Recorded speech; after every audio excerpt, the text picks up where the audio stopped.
Social media अगर आप scroll कर रहे होंगे, ट्विटर पे एक तस्वीर है जो तेजी से वायरल हो रही है, लेकिन विस्तार न्यूज एक जिम्मेदार चैनल होते हुए इस तस्वीर के पीछे की जो विश्वसनीयता है वो आपको बताना चाहता है कि ये जो आप पहली तस्वीर देख रहे हैं अपनी टीवी स्क्रीन पर, ये एआई जनरेटेड तस्वीर है।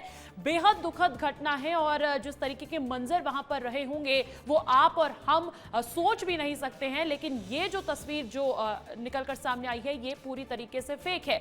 लेकिन विस्तार न्यूज पर आपको वो तस्वीर भी दिखा देते हैं, वो एक्सक्लूसिव तस्वीर भी दिखा देते हैं जिससे मिलती जुलती तस्वीर को संवेदनाएं जुटाने के लिए वायरल किया जा रहा है। दूसरी तस्वीर में है उस ममता को आप देखेंगे कि जो अंतिम संघर्ष करती रही होगी और आप और हम सिर्फ सोच ही सकते हैं कि वो मंजर क्या रहा होगा जब क्रूज डूब रहा होगा और इस मां ने अपने बच्चे को बचाने की सोची। और ऐसे में देखिए ये पूरा हादसा कैसे हुआ है, क्या इसके पीछे की रिपोर्ट है, वो भी आपको दिखा देते हैं। ये जो पॉइंट इस समय देख रहे हैं ये स्टार्टिंग पॉइंट है, यहाँ से वाटर एक्टिविटी शुरू होती है, यानी कि यही पॉइंट से जहाँ से क्रूज कल शाम को 5:25 पे रवाना हुआ था।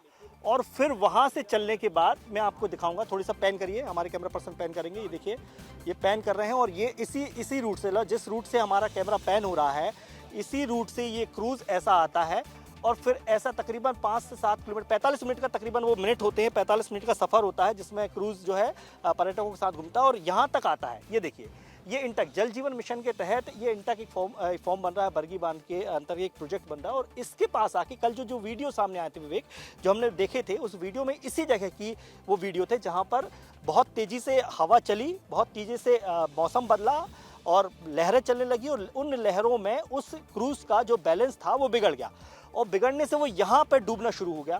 अब यहाँ पर जब वो डूब रहा था तो एक जो दूसरी क्रूज़ थी उस क्रूज़ में सवार लोगों को बचाने आई, लेकिन स्थिति ये थी कि उस वीडियो में हम देख रहे थे कि वो क्रूज़ भी बहुत तेज़ी से हिल रही थी, यानी कि जो दूसरा एक जो मदद के लिए क्रूज़ पहुँची थी उसमें भी बहुत कंपन हो रहा था, बहुत ज़्यादा हिल रही थी, इसकी वजह से बचा नहीं सके। लेकिन त्वरित जो कार्रवाई थी, क्योंकि इस इंटक में उस वक्त कर्मचारी थे, मजदूर काम कर रहे थे, उन्होंने तत्परता दिखाई, उन्होंने कूदे वहाँ से, उनको लोगों को उन 14-15 लोगों को उनको बाहर तुरंत निकाल लिया।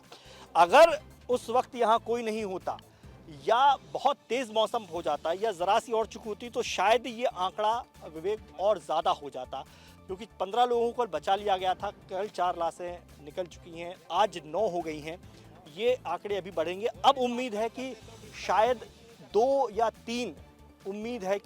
3 शव और निकल सकते हैं, क्योंकि 31 लोग उस क्रूज़ में सवार थे और इस आंकड़े के हिसाब से देखा जाए तो 10 मिनट बाद 15 मिनट बाद एक बार फिर गोताखोरों की टीम वहाँ पहुँचेगी, निकालेगी, फिर से हमें वही तस्वीरें देखनी होंगी, दिखानी होंगी। मध्य प्रदेश के सबसे बड़े बांधों में शुमार है और बरगी बांध में वाटर एक्टिविटी को बढ़ावा देने के लिए, पर्यटन क्षेत्र को बढ़ावा देने के लिए यहाँ पर क्रूज शुरू करे गए थे। 2006 में क्रूज की शुरुआत हुई थी और 2006 में जब यहाँ क्रूज शुरू हुआ तो आज वर्तमान में बरगी बांध यानी मध्य प्रदेश पर्यटन बोर्ड के पास 2 क्रूज हैं, एक बोट हाउस है और कुछ बनाना राइड्स के लिए कुछ वाटर बाइक यहाँ पर मौजूद है। जो लोगों को यहाँ पर आते हैं खासकर गर्मियों में या सर्दियों में यहाँ पर पर्यटन अच्छा खासा होता है और उस वजह से अब मैं थोड़ा क्रूज समझता हूँ। क्रूज एक्चुअली छोटा जहाज होता है, पानी का एक छोटा जहाज होता है जिसकी क्षमता, यानी कि जो जबलपुर में है बरगी बांध के पास, उसकी क्षमता है तकरीबन 60 लोगों की, यानी कि 60 लोग उसमें सवार आसानी से हो सकते हैं। कल जो क्रूज चला उसमें 31 लोग थे, यानी कि क्षमता से भी आधे लोग, यानी कि हम ये नहीं कह सकते कि ज़रूरत से ज़्यादा लोगों को उसमें भरा गया था, क्षमता से भी आधे लोग सवार थे। अब जो गलती हुई वो गलती ये थी कि कल मध्य प्रदेश में मौसम विभाग ने येलो अलर्ट जारी किया था, यानी कि जबलपुर समेत पूरे महाकौशल क्षेत्र में कल तेज आंधी तूफान का अलर्ट था। सुबह के वक्त, यानी कि सुबह से तकरीबन 3 बजे तक का मौसम ऐसा था कि 42 डिग्री तापमान था जो हम महसूस कर रहे थे। उसके बाद अचानक मौसम बदला और फिर मौसम इतना बदला कि बहुत तेज हवाएं चली, बारिश बूंदाबांदी कई इलाकों में हुई, कई जिलों में हुई, लेकिन तेज हवाएं, अंधाधुंध तेज हवाएं चली। यहाँ पर यह होना चाहिए था कि अगर येलो अलर्ट जारी किया था मौसम विभाग ने और मौसम विभाग ने कह दिया था कि आज बहुत तेज हवाएं चलेंगी, तो ये हो सकता था विवेक कि कल शाम के वक्त कोई भी क्रूज नहीं निकाला जाता। अमूमन होता भी ये है, समुद्र में जब बड़े बड़े हवाई जहाज जाते हैं, वो माफ़ कीजिए, जब जापानी के जहाज जाते हैं तो उनको वो पहले मौसम की जानकारी ले लेते हैं कि कहीं तूफान तो नहीं आने वाला है। ये स्थिति यहाँ भी होनी चाहिए। वो क्रूज जो कुछ घंटे पहले तक मनोरंजन की सवारी थी, देखते ही देखते मौत की सवारी साबित हुआ।